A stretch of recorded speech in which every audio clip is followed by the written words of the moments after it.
Yes, indeed. Good morning, everyone, here, there, and everywhere.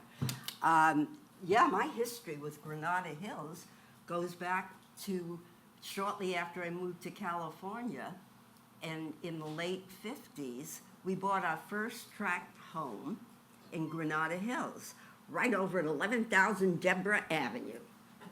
Do I remember the phone number? No. So, from that point on, I was on the search. And because you were geographically desirable, I did find the Granada Hills Center and Dr. Kathy.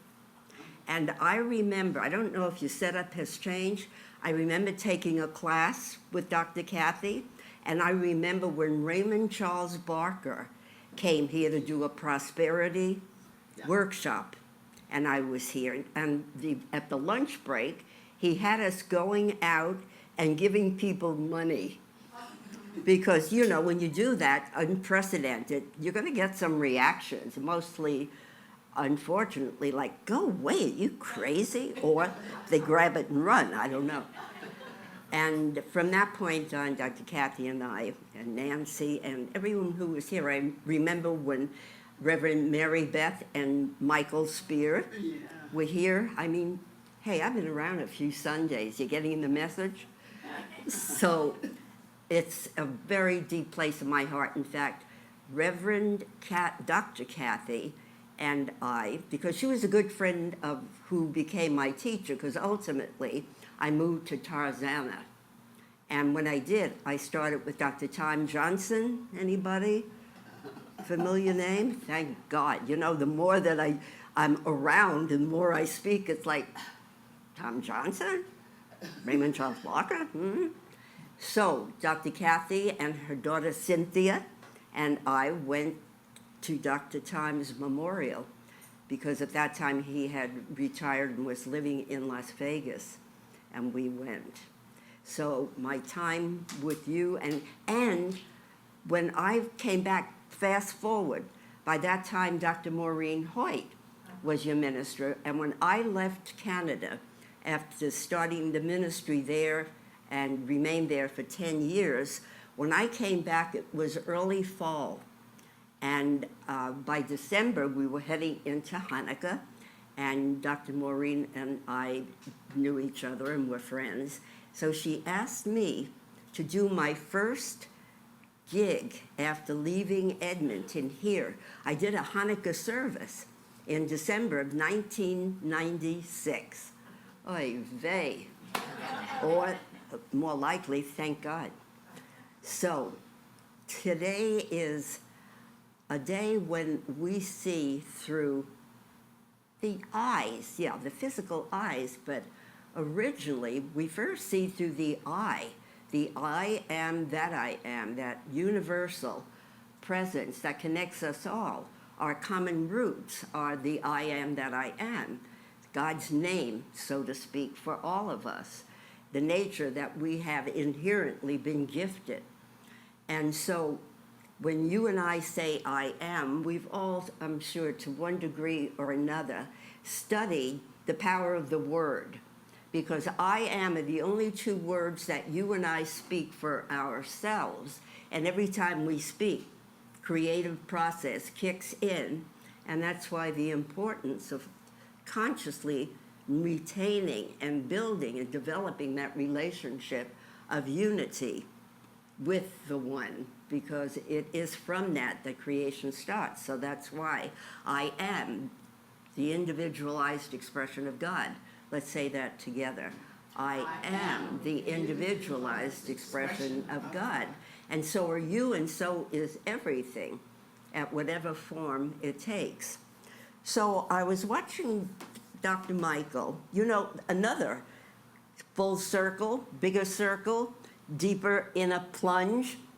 Dr. Michael was in my practitioner class when I came back and was at Westlake after leaving Canada. And because Dr. Maureen wasn't teaching it, he had completed first year and second year, and I happened to be teaching it up the road in Canoga Park, and so he was in my class. I have seen that man change. Come on. He was straight out of construction. And so you have yourself a most precious and fearless divine leader, indeed. So he was talking last week, and he mentioned about accepting the divine blessings, the gift. And he talked about and made reference to the parable of the loaves and fishes. And so I meandered into my den, which contains some of my library. The books by now have spilled over. And so I started thinking, I remember a book, and I once taught a class on a book that was written in 2001, and it was based on the parable of the loaves and fishes, and it was written by a man named Todd Michael. And the book was called The 12 Conditions of a Miracle.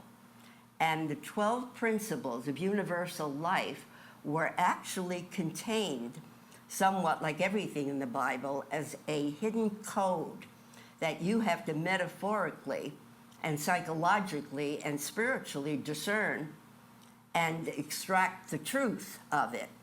And so let me first read the parable, because then I figured, oh my God, this is good.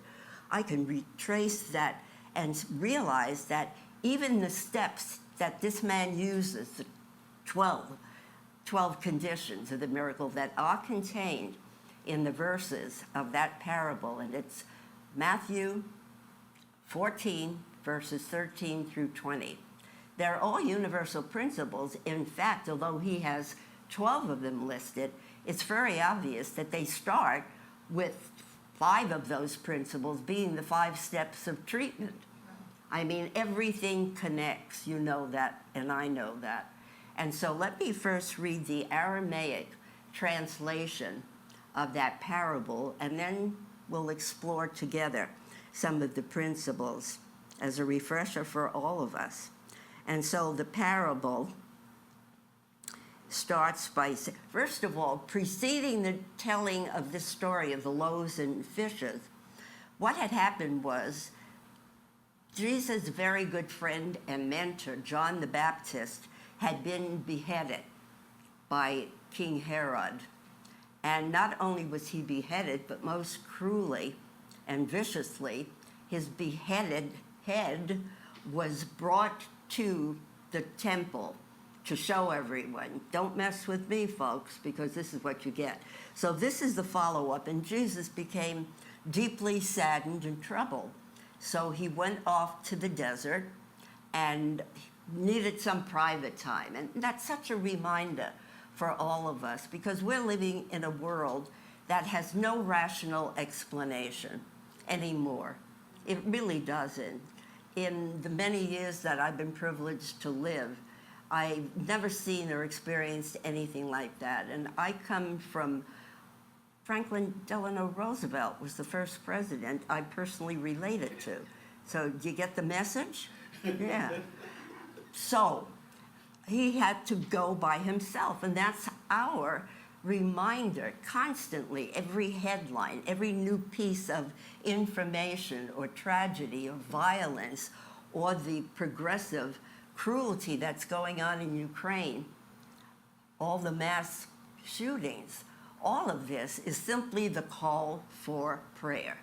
What is devastation, darkness, and all the misery of human suffering? What is it a call for? Prayer. Prayer. The conscious reminder that God and I are one. God is all there is, but we can't leave it there. And so here's the parable. It is from the Aramaic translation. And so then Jesus said, I'll catch up with you later, guys. I've got to be off by myself. And sometimes that's hard for all of us when we're with family or commiserating with friends and people are describing their own unique brand of suffering and pain while talking about the suffering and pain of everyone. It's hard sometimes to get back, and even in those silent motion, my favorite thing to do is to say, excuse me, go to the restroom, sit down on that seat, take that main seat, and remember that wherever I am, God is, and my conversations reflect my awareness of being one with the power for good, even though I can't see it. you know, that statement that, again, Dr. Michael referenced last week, there's a power for good in the universe and I can use it. Well, the big news is we're using it anyway. However, am I using it for the higher lifted awareness of who I am? Or am I dropping to the level of the darkness around me and thereby contributing to the added difficulties and pain and suffering?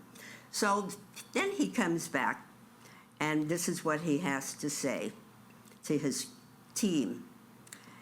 And so then his disciples left him, and when Jesus heard of what was going on, he despaired and thence to his own boat, alone to a desert place. And when the people heard of it, they followed him by land from the cities. So if the people were already following him, we're already getting the message that although the end role of that time together was to feed the hungry people, they didn't arrive hungry really for food. But again, we have to back it up to the original cause of what were they really hungry for? Spiritual knowledge, understanding, a deeper revealing that they could look outside of their own pain and suffering. And so Jesus went out and saw large crowds after he returned, and he had pity for them and healed their sick. When it was evening, his disciples came to him and said, "This is a lonely place, and it's getting late. Dismiss the people so that we can go to the village and buy food for ourselves." The ego shows up, and it says, you know, come on, they've had enough. They see you, they touch the hem of your garment. That appears to suffice. Come on, what about me? We're hungry. We need to get out of this place. And he said to them, "It is not necessary for anyone to go. Give them something to eat." They said to him, "We have nothing except 5 loaves of bread and 2 fish. There are thousands here." Jesus said to them, "Bring them here to me." So no matter the condition, the apparent limitation and scarcity and shortage of substance, of food, he sees beyond that. He knows because supply and substance exist, they exist where I need it, as I need it, when I know it's there, and I declare that. That's that claiming our good, which is a mental act, and an emotional and a spiritual. And so Jesus said, "Bring them to me." And it was a child who brought what seemed to be the measly offerings that he had, the loaves and the fish. And he ordered the people to sit down on the ground. That's a symbol of grounding. That's why it's interesting. I've been reading lately how important it is to walk barefoot, particularly on the earth, on the grass, to get your feet wet in the stream, to hug a tree, because everything that is already rooted and is apparent from an original idea of fullness, of richness on the land and throughout the cosmos, and as a potential within our own lives, we can ground ourselves. And I have come to believe that for religious scientists and for those who study any of the New Thought teachings, we're asking someone to conjure up a very intangible idea that God is all there is.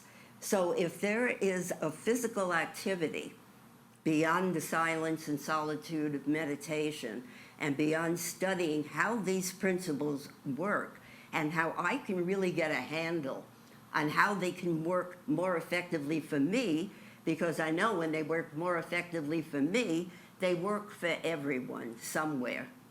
And so to ground ourselves is a physical activity. To walk out and breathe consciously, looking around. Did you see the super moon the other night? I mean, look what nature does, where that moon just looked so much closer and larger and more luminous than it had ever looked before. And so, meanwhile, the loaves and fish are getting cold, okay.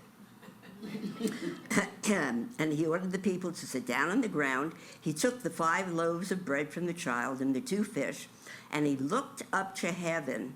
Now, symbolically, that was simply the act of, again, a physical activity that represented the lift of his own consciousness. That's a good dance move, isn't it? You know, we could be doing that, yeah. And every time we do it, God is, I am. Wow, this is cool. And so he ordered the people to sit down, took the 5 loaves, looked up to heaven, and blessed them and broke them and gave them to his disciples. And the disciples placed them before the people. They ate, they were filled, they took up the fragments which were left over. 12 full baskets were left.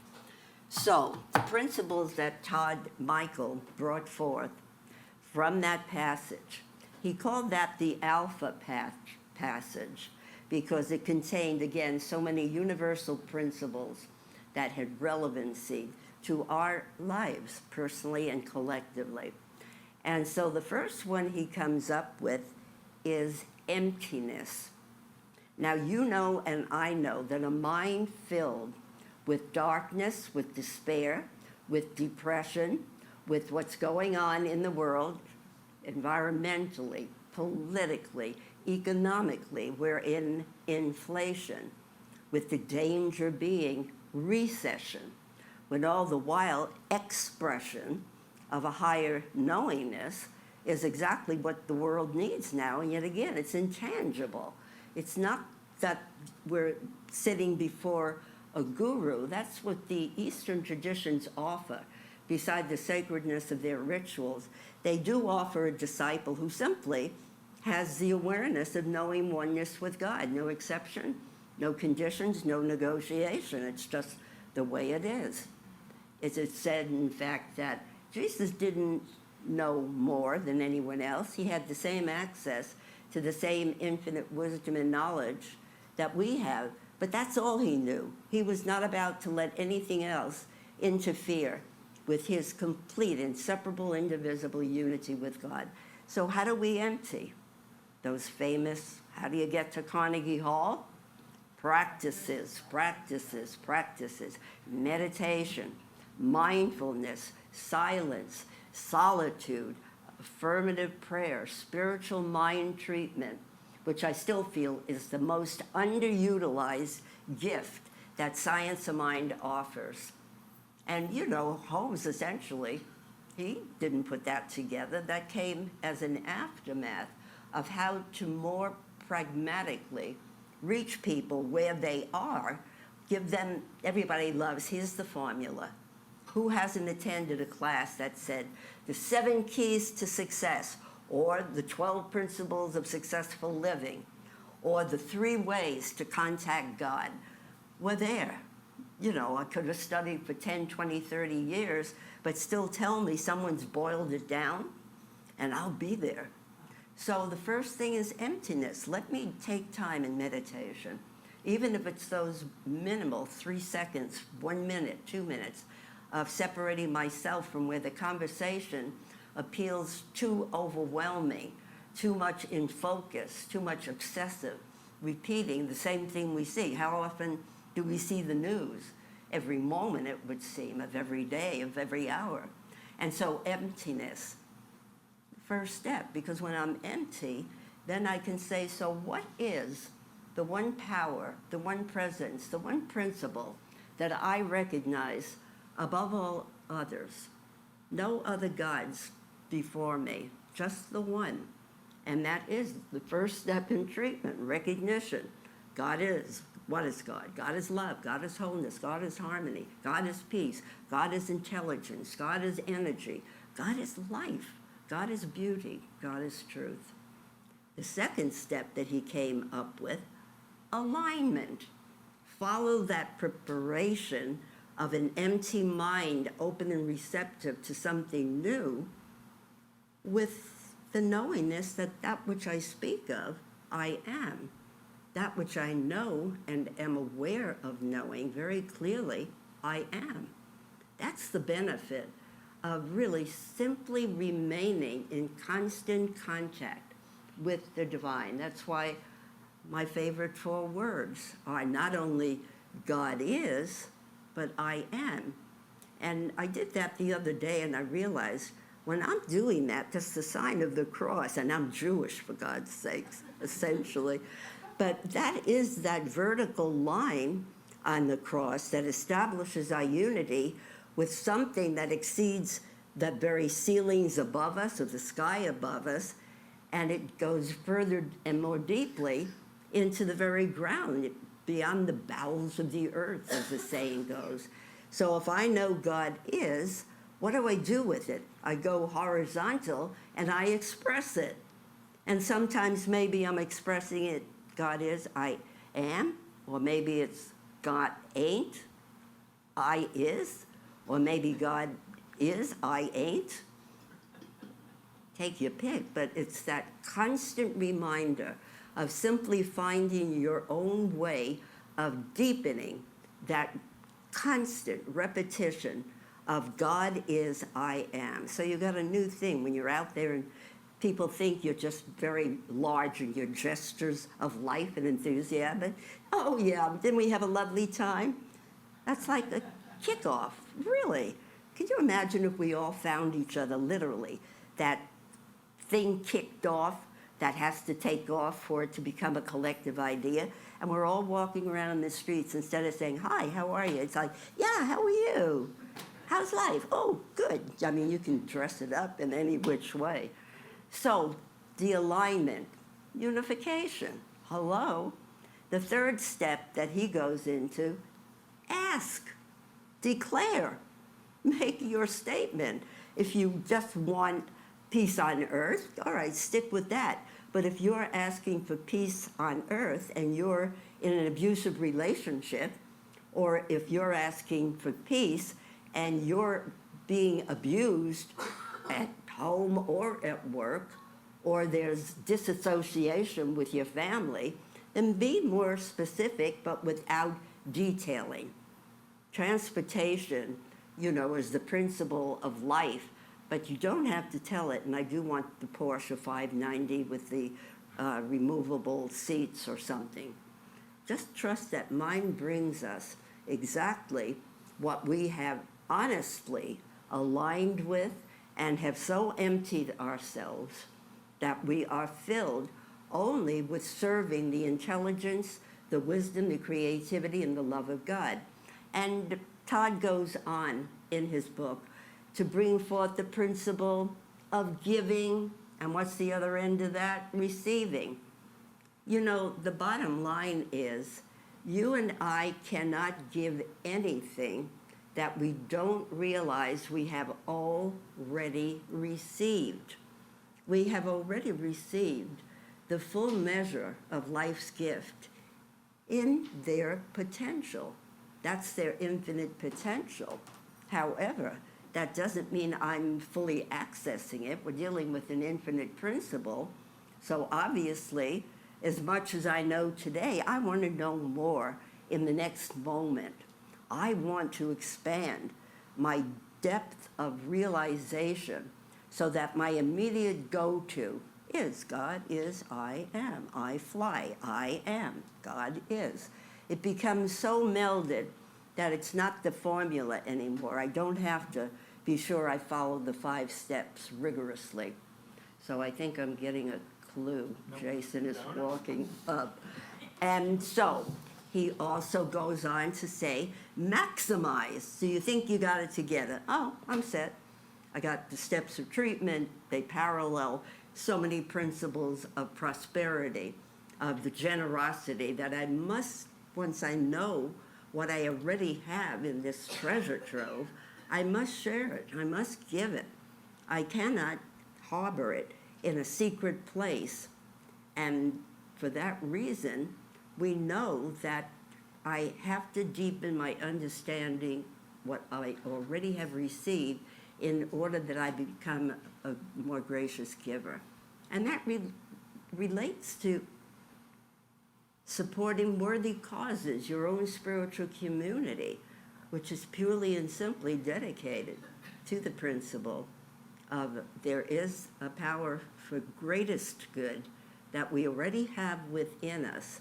Let us be more aware of it, tap into it, and then graciously and generously, based on what we know we have, Let us give, and the coffers will be filled. We'll be the ones spontaneously going out and offering people the money that Dr. Barker suggested so many years ago. And so wherever we look, it's no mystery, really. The power, the presence, the richness and fullness, the peace that we all want is available.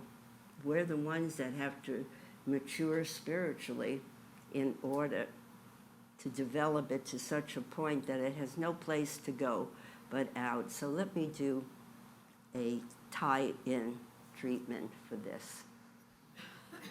And so I speak in the I am, those words that identify Spirit, God uniquely as me and as all.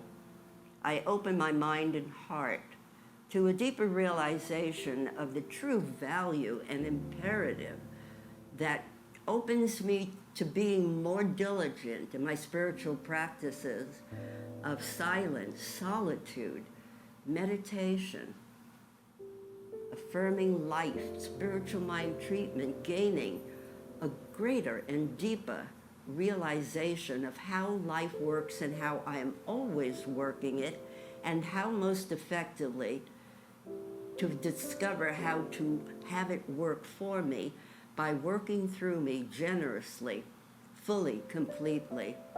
And so I honor the divine self that God is, I am. And it is from this awareness that I then extend myself out into life, knowing there is something for me to do every moment of every day. I am called from deep within to be of service to humanity, to see something that I feel can be so much better, and to follow that observation with asking, and what is it that is mine to do in relationship to what I see? So although life is inherently perfect, whole, and complete, as I am, when things momentarily go awry, then I come back to that wholeness, and everything that has withstood its manifestation is removed, and my body is restored to full vigor and wholeness and harmony. My relationships are based on kindness, compassion, and the all-knowing mind of God shows me how to not only be wise with all of the knowledge that I release from within, but to be generous and humble in being devoted to knowing I of myself do nothing. It is always recognition of the source doing it for me by doing it through me.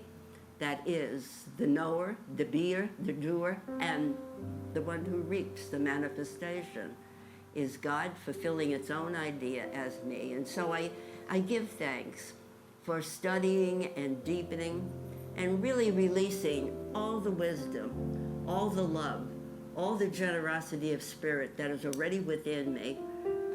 The ways in which I do that, I now accept the guidance and the direction and the maximizing, the absolute maximizing of that which already exists within me, letting it burst forward into its fuller expression.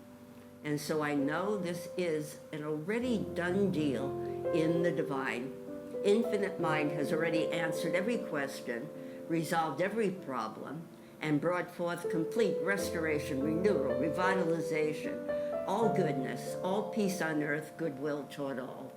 And for this awareness and sticking with it, I know that the power that has brought myself and all this far does in truth take us all the distance. And for this and so much more than words can express, I give thanks as together we all declare, and so it is.